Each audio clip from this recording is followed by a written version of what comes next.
My Lord Mayor, ladies, gentlemen, these are deeply challenging times for our world. Events far beyond our shores echo here at home, with implications for our security, our economy, and our very social fabric. It falls to us to do everything we can to shape these events. And so we've delivered one of the most significant years for British foreign policy in recent times.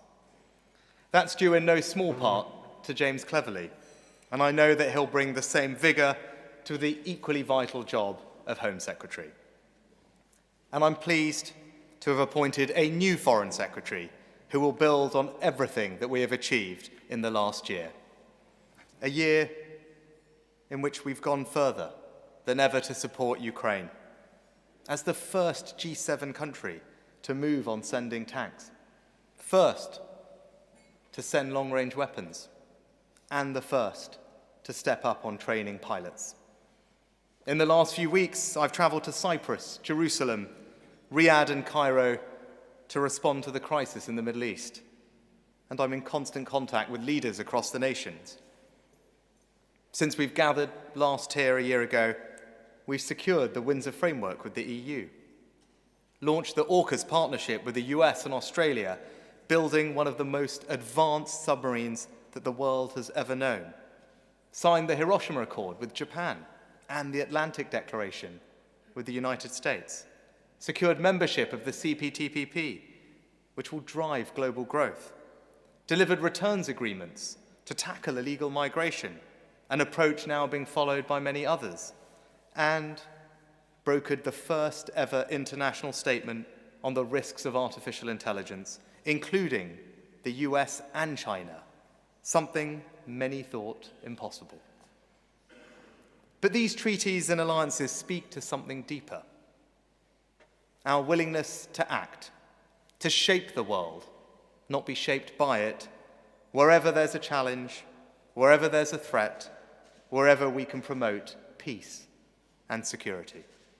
That's why we've deployed troops to Kosovo, supporting stability in the Balkans. 20,000 servicemen and women are on their way to protect NATO's eastern flank and the High North. Royal Navy vessels are in the Middle East to deter further escalation. And vital humanitarian aid is reaching civilians in Gaza and across the Horn of Africa, funded by the British people. This is who we are. The difference we make every single day across the world should make each and every one of us here tonight enormously proud of what this country does. We're hard-headed about our interests and our security. But Britain's realism has always had values, and this is a moment for moral clarity. My Lord Mayor, the past is trying to stop the future being born. What motivated Hamas to launch their horrific attack on Israel? It wasn't just hatred. It was also their fear that a new Middle East was being born, one that would see Israel normalizing relations with its neighbors, which gave hope for a better, more secure, more prosperous way forward. Why did Russia invade Ukraine? Because Putin feared the emergence of a modern, reforming, thriving democracy on his doorstep and wanted to pull it back into some imperialist fantasy of the past. So we must keep alive the promise of a better future, bolster those striving for it, and stand up for the innocents who Russia see as targets and Hamas see as human shields. I recall those lines from Yeats. The blood-dimmed tide is loosed, and everywhere the ceremony of innocence is drowned. The best lack all conviction, while the worst are full of passionate intensity. That's what our adversaries believe. So we will outmatch them with our conviction and intensity. We must and we will prove them wrong. And let me set out what that means in Ukraine, in how we help the most vulnerable around the world, and first in the Middle East, a region whose tragedy and heartbreak hang heavy on us all. In Israel, I met the families of British victims.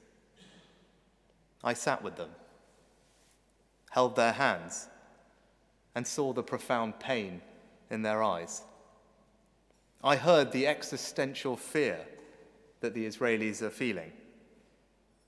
Their country was founded to ensure that what happened in the Holocaust could never happen again. Hamas poses a fundamental challenge to that idea. Hamas have stated clearly, we will repeat the October 7th attack time and time again until Israel is annihilated.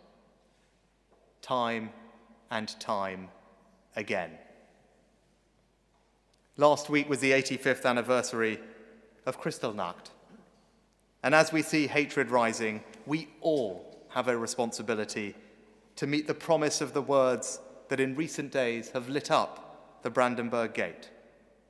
Never again is now.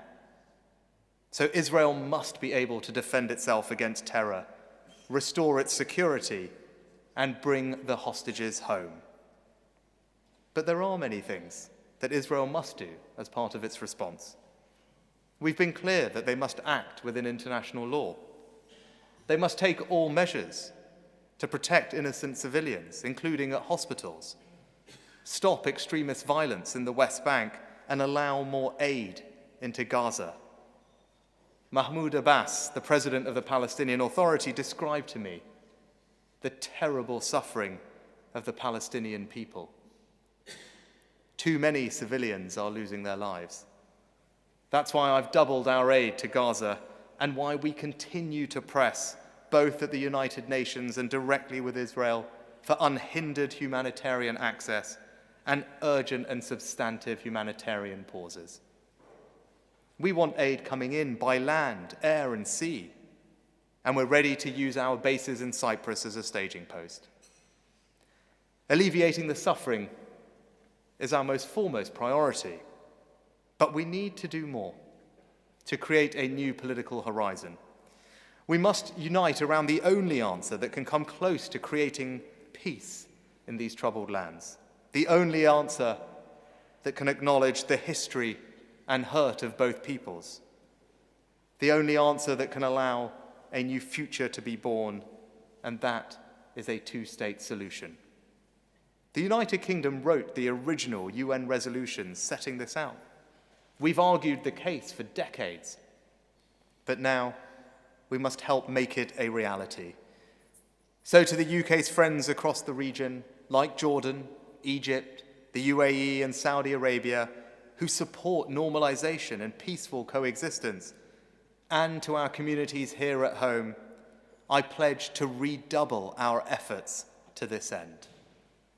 That means providing the serious, practical, and enduring support needed to bolster the Palestinian Authority, because they are the best route to sweep away the terrible scourge of Hamas and all it has wrought. As hard as it may be, no matter the obstacles, we must put the region on a path to genuine peace. Now, we're also supporting a better future for Ukraine.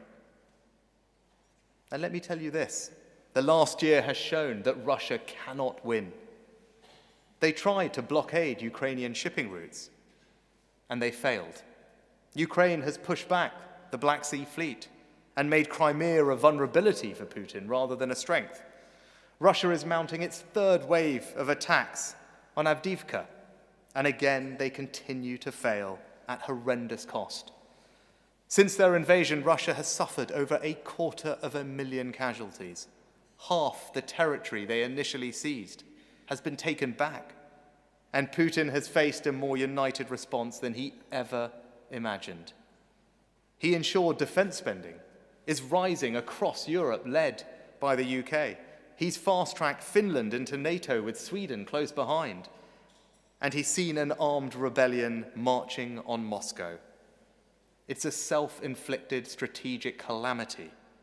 Putin's vain hope is that we lose patience. But friends, we never will. Instead, we're providing more air defense to protect Ukraine's cities and infrastructure, more help for the long, hard winter, and we're going further. In February, at the Munich Security Conference, I argued then that Ukraine needs long-term security assurances. And in July, allies delivered. Following the NATO summit, over 30 other leaders joined us in agreeing to put those assurances in place. Together, we'll strengthen Ukraine's defense and boost their economy so that they can thrive even while they fight to regain their territory. And to do so, Ukraine needs the City of London. It needs all of you. It needs expertise and capital and war risk insurance to support trade and investment and keep the ships going. And I know that you will deliver. And so will the government, building Ukraine's navy, training their pilots, and training their soldiers. We've now trained over 50,000 Ukrainian troops. President Zelensky and I went to meet some of them earlier this year. And I recall sitting together on a Chinook flying to the south coast. Over the din of the rotors, Vlodar and I chatted and shared family photos. It was a moment of normality in an abnormal setting and a reminder of what unites us. In the face of aggression, we will always protect our values and all we hold dear. We will stand with Ukraine until they prevail. And finally, to deliver a better future, we must lead not just with our strength, but with our compassion, helping the poorest and tackling global problems. So while Russia seeks to starve the world by choking off food supplies, we're helping Ukraine get food to those who need it most. And next week, we're hosting an international conference on alleviating global hunger. While some load the poorest nations with unsustainable debt, the UK is driving fundamental reform of development finance, including a capital increase for the World Bank. While some talk down our record on climate, we're actually a world leader, cutting emissions faster than any other G7 country. And with $2 billion recently announced for the Green Climate Fund, I've delivered the biggest single international climate pledge the UK has ever made. We're also a leading donor to global health initiatives, helping vaccinate over 1 billion children, saving millions and millions of lives. But we bring more to the table than just our funding. We also bring our expertise. Right now, the world's first ever malaria vaccine is being rolled out across Africa, with the second one following soon. It has dramatically cut early child mortality. And where were both of those vaccines developed? Right here in the UK. We don't talk about it enough, but every day Britain is out there helping the poorest, the most vulnerable, saving and transforming lives. So I say it again, this is who we are, and it should make us all proud.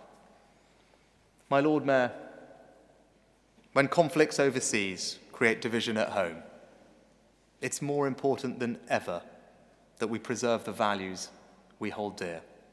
Tolerance, free speech, the rule of law, respect for our history. We'll protect all communities from violence and intimidation and prevent people being drawn into radicalization.